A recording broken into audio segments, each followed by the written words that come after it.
है शिव महापुराण की कथा कहती है, अगर जल्दी से चुटकी बजाते ही परमात्मा का पथ प्राप्त करना है तो जहां शिव महापुराण कथा का कुंडा भरा हो उसमें डुबकी लगा के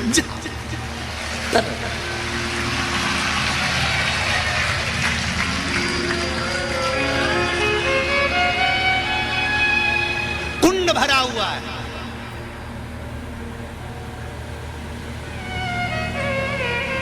हम तो उनसे भी कहेंगे, सुन लो भाटा पारा वालों, सरसों का तेल डाल के कानों में। तुम्हें लगता है कि यहाँ पर बहुत भीड़ हो रही होगी इसलिए हम नहीं जा पा रहे, तो भाटा पारा वालों से निवेदन है, दिन में कथा में नहीं आ सकते तो रात को यहाँ जो माता बहन भाई बैठकर श्री शिवाय नमस्तुभ्यम सोते हुए आनंद में अपना अपना आसन लगाकर 2-5 हजार लोग यहाँ पर पंडाल में रहते ही हैं तो वो भजन करते हैं। तुम रात को इस कुंडा में नहाने नहीं आ सकते, दिन में नहीं आए तो रात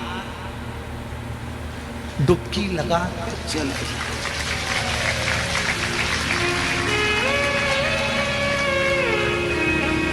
इतने सारे शंकर के भक्तों की चरण की रज भाटापारा के इतिहास में कभी नहीं मिली होगी और ना आगे मिलने वाली। लाखों लोग, जहां देखो वहां गाड़ियां, जहां देखो वहां लोग ही लोग। एक एक दुकान में लोग, बेचारे दुकान वाले सामान बेचने आए थे, उनकी दुकान में 50-50 भरे। वो बेचारा एक तो डोसा बेच रहा था, उसका डोसा बना दिया, उसमें घुस गया। एक वो समोसे वाला चिल्ला रहा था, हमें बड़ा तो बना दो, वो के बाद में बना लेना, तू गैस बंद कर। उसका गैस चूल्हा बंद करके अंदर धर दिया, टेबल पे उनके छोरा छोरी को बिठा दिया और वो अंदर बैठी बैग ले लेके। तो ये कहाँ मिलेगा, कभी कहाँ प्राप्त होगा? शावर में नहाने में टाइम लगेगा। शावर मतलब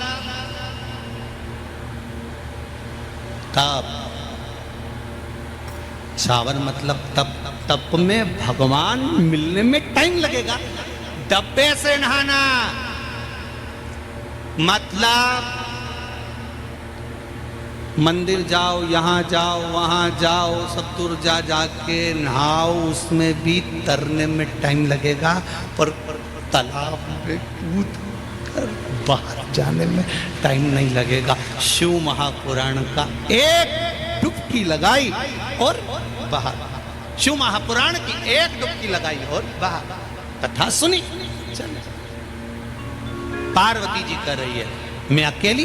शंकर भगवान कहते हैं तू अकेली नहीं है पार्वती जी। पार्वती, जहां मनुष्य का जन्म होता है, मानव का शरीर मिलता है, मनुष्य जब पैदा होता है, जब वो 3.5 करोड़ रोम छिद्र मनुष्य के शरीर में होते हैं, 21,600 श्वास मनुष्य के शरीर से रोज निकलती है। मानव जब जन्म लेता है, शंकर भगवान कहते हैं वो अकेला नहीं आता। शिव कह रहे हैं कि उसके साथ में शंकर का विश्वास प्रकट होकर जन्म लेता है।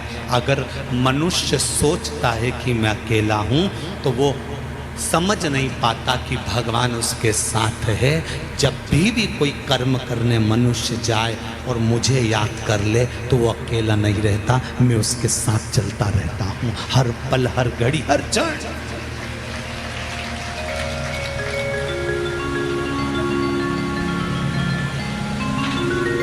एक क्षण भी व्यर्थ नहीं जाने देता।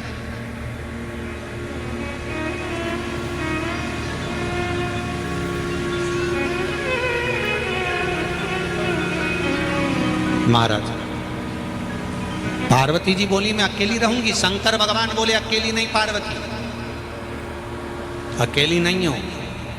आप भी सुन लेना जरा अच्छे से।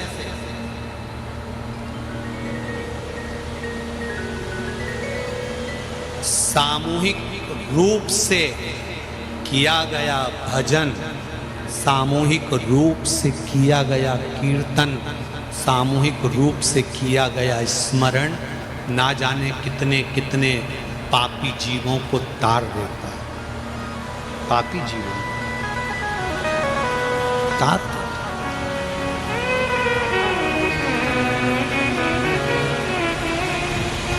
है। एकांत में अकेले रहकर भगवान की भक्ति को धारण करना, उसको हृदय में बिठा लेना, उस परमात्मा को अपने भीतर प्रकट करने का प्रयास करना कि परमात्मा कहाँ है, उसको देखने का प्रयास।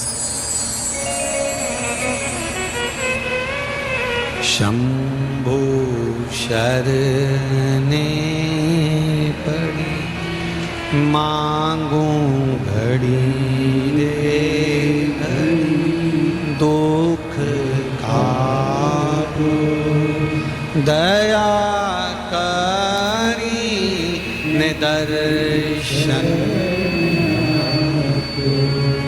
शिव तत्व को जानो,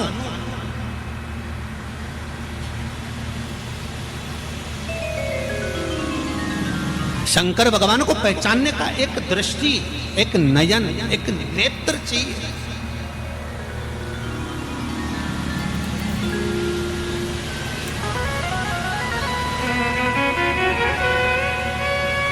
अरे भाई,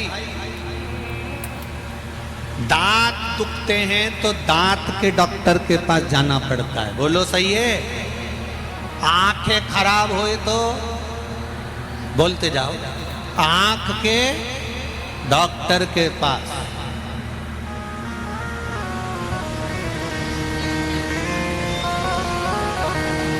हार्ट खराब हो जाए तो हार्ट के डॉक्टर के पास, और मन खराब हो जाए तो शिव महापुराण रूपी डॉक्टर के पास पहुंच जाना चाहिए, शंकर की। फिर निवेदन करूंगा मेरी जीजियों से, मेरी माताओं से, जब तुम्हारा ये मन तुम्हें लगे कि मेरा काम नहीं चल रहा, व्यापार नहीं चल रहा, धंधा नहीं चल रहा, नौकरी नहीं चल रही, दूसरों की निंदा मत करो, ईर्ष्या मत करो, अपशब्द मत बोलो, ताने मत दो, गालियां मत दो, आड़ा टेढ़ा मत बोलो। जब तुमको लगे कि मेरा व्यापार नहीं चल रहा, मेरा काम नहीं चल रहा, मैं सब जगह से हार चुका हूं, तब अंत में किसी से कुछ नहीं कहना।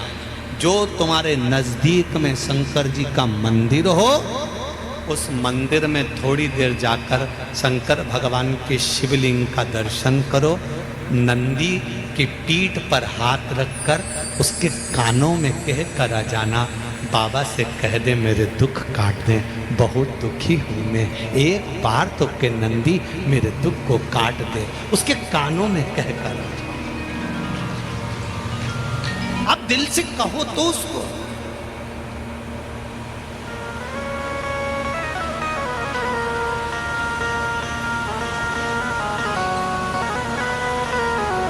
दिल से बोला ही नहीं आपने एक बार भी। दिल से तो तुम केवल अपनी पत्नी से और पति से आपस में बात कर लेती हो, ए जी गुड नाइट। इतने दिल से तुम कभी देवादिदेव महादेव से बोली हो, भोला ए भोला ए भोला। इतने में तो पति चिल्ला के बोलेगा, सो रही काय को चिल्ला रही, मैं तुमसे थोड़ी ना बात कर रही, मैं तो उससे कह रही। किससे? शिव जी से। भोला ए भोला, शंभु शंकर हे मेरे ओ भेड़ी, मेरे दयाल प्राप्त हो जाता है। उसी तरह जन्म लेने वाले मनुष्य के अंदर परमात्मा जन्म से ही रहता है।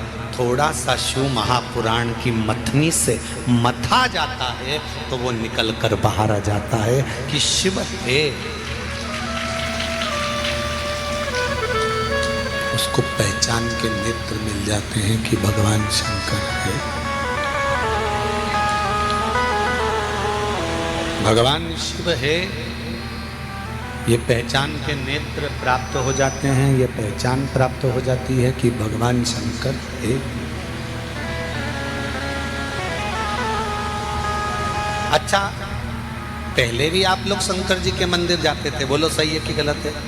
पहले भी आप शंकर जी का पूजन करते थे, पहले भी आप बेलपत्र चढ़ाते थे, पहले भी आप जल चढ़ाते थे, पहले भी चावल का दाना चढ़ाते थे, पहले भी आप शिव जी का स्मरण करते थे, पहले भी आप पंचाक्षर षडाक्षर द्वादशाक्षर राम नाम कृष्ण नाम श्री शिवाय नमस्तुभ्यम पहले भी जपते थे। पर अब ऐसा क्या है कि हम पशुपति व्रत करते हैं, हम एक लोटा जल चढ़ाते हैं, हम बेलपत्र चढ़ाते हैं और बाबा हमारी सुन लेता है। उसका कारण क्या है? दूध में घी पहले से था, बस थोड़ा सा शिव महापुराण ने मत दिया, तुम्हारे भीतर विश्वास और ज्यादा जाग गया। अब भगवान को प्रकट होने में देरी नहीं लगती, तुरंत प्रकट हो जाए। उसके प्रकट होने में देरी नहीं लगती, तुरंत हो जाए।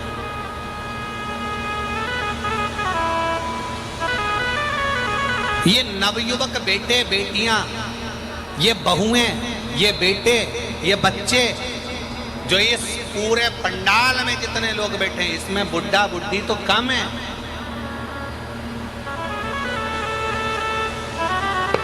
सत्तर 75 80 90 और 100 साल वाले तो यहाँ कम है। यहाँ आपको मिलेंगे तो 60 के नीचे के ढेर लगे हुए हैं। जहाँ देखो, अब ये लोग कहते हैं नवयुवक लोग तो टाकीज में बैठे मिलते हैं, मॉल में बैठे मिलते हैं। उनसे कहूँगा जो कहते थे मॉल और टाकीज में मिलते हैं, एक बार इन नवयुवक बेटा बेटियों को देखना है तो शिव महापुराण में आकर देखिए।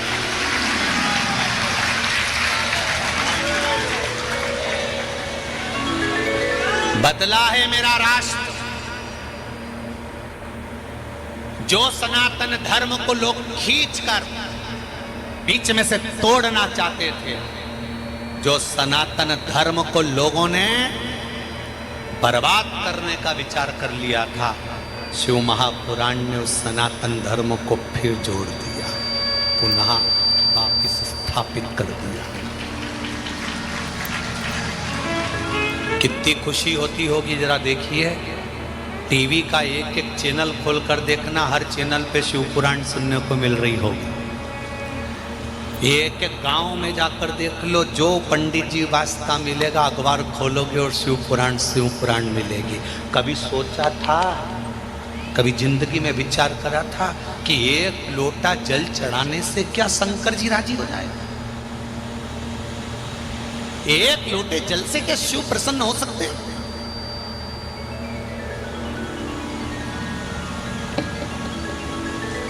हम उसके दरवाजे पर जा रहे हैं और वह हमारी सुन रहा है।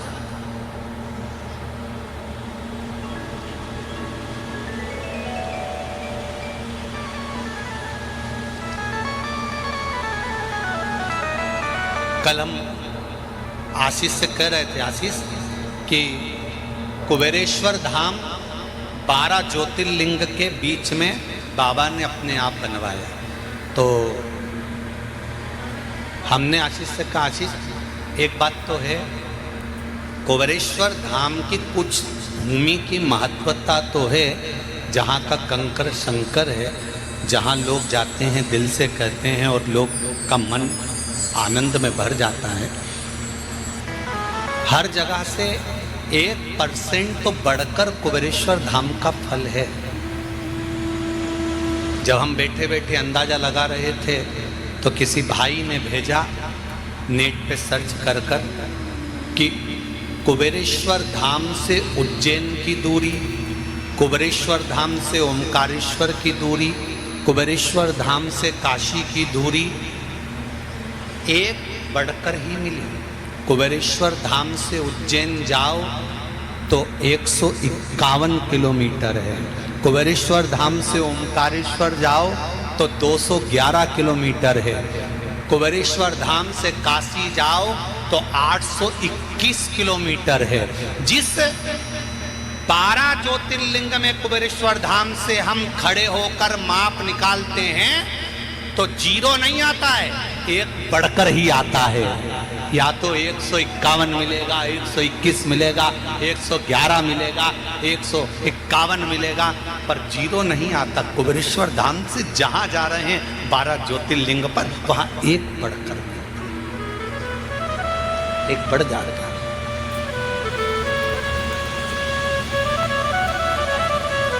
जब कुबेरेश्वर धाम से 12 ज्योतिर्लिंग एक बढ़कर मिलता है तो मेरा विश्वास कहता है जो शिव महापुराण की कथा सुनता होगा, मेरा देव अधिदेव महादेव उसको भी एक बढ़ाकर ही देता होगा। ये निश्चित है, एक बढ़ा देता है।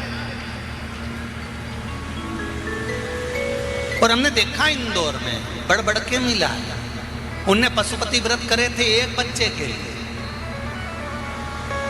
तुमने देखी थी इंदौर की कथा? कितने दिए भगवान? 3। अब इससे अंदाजा लग जाता है कि वो एक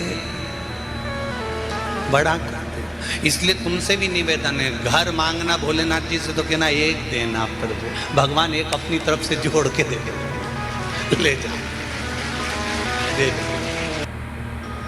कई लोग बेटी के विवाह में गाय दान करते हैं, कई लोग कोई शांत हो जाता है तो 12वें में 13वें में गाय दान करते हैं ना, गौ दान करते हैं। तो उसका नियम क्या है? गौदान का नियम होता है कि गाय को अगर दादा परदादा के लिए दान कर रहे हो, वो चले गए, शांत हो गए, उनके 12वें में, उनके 13वें में, उनके 1 महीने के बाद अगर आप दान कर रहे हो, 12वें 13वें में दे रहे हो, या कन्यादान बेटी का कर रहे हो उसमें गौदान कर रहे हो, या तुम्हारा मन हुआ का गौदान करना है हमारे पूर्वजों, तो पहले उस गाय बछड़े को अपने घर में रखकर उसकी सेवा करना पड़ेगी 1 रात्रि 2 रात्रि, उसके बाद गौदान करो। पहले उसकी सेवा तो करो।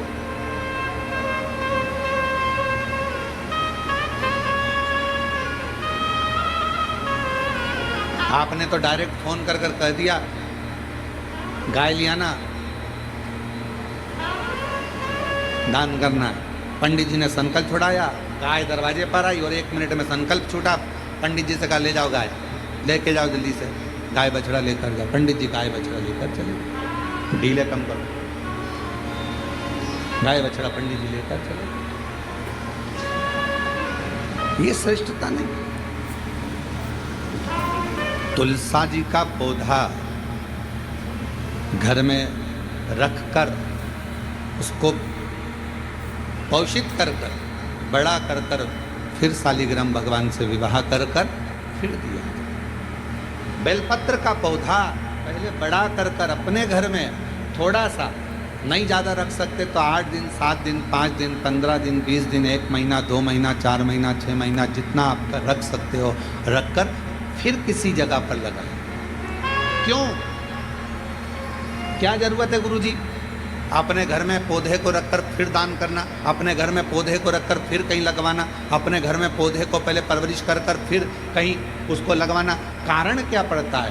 कारण एक है, वायव्य संहिता शिव महापुराण की कहती है, अगर हमने किसी बेलपत्र के पौधे को अपने घर में रखकर 5 दिन 7 दिन 1 महीना 15 दिन 6 महीना उसको परवरिश करा तो हमारे घर का कितना भी नेगेटिवता, कितनी भी हमारे घर में कुछ भी गंदा हो रहा है, कुछ गलत हो रहा है, कोई गलत हो रहा है, कोई झूठ बोल रहा है, कोई पाप कर्म हो गया हमारे घर में, इस भूमि पर जिसमें हम रहते हैं उस घर में एनर्जी अगर नहीं है तो आपने उस पौधे को अपने घर में रखकर उसका परवरिश कर कर 15 दिन 7 दिन 1 महीना 2 महीना 6 महीना 8 महीना जितना तुम्हारा मन कर जाए, 1 दिन 2 दिन जितना मन, उसके बाद पौधे को कहीं लगवा। क्यों? वो हमारे घर का पूरा गलत जो भी विचार होंगे, गलत सोच, गलत विचार, गलत ऊर्जा वो पौधा ग्रहण कर लेता है। बेलपत्र का पौधा अपने अंदर उतार लेता है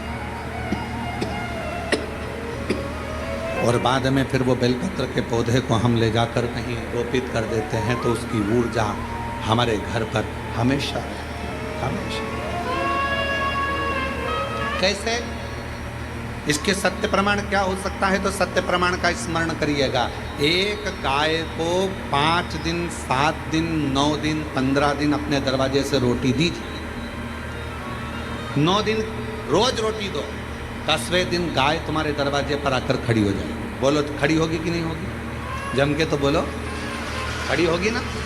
गौ माता को तुमने रोटी दिया, अब गाय रोज आकर, तुम रोटी खाला रहे 2 दिन, 3 दिन, 5 दिन तुमने रोटी दिया तो गाय आकर खड़ी हो जाएगी। एक कुत्ता को तुम्हारे दरवाजे पर रोटी देना चालू करो, 8 दिन बाद वो कुत्ता तुम्हारे दरवाजे पर बैठना चालू कर देगा। बोलो सही है कि गलत है? जम के तो बोलो, ठीक है। एक पक्षी के लिए 2 दिन, 5 दिन, 7 दिन अपने घर के छत पर अनाज डालकर देखो, 7 दिन के बाद पक्षी तुम्हारे दरवाजे पर, तुम्हारे छत पर आना चालू करेंगे कि नहीं करेंगे? बोलो बोलो, जम के बोलो।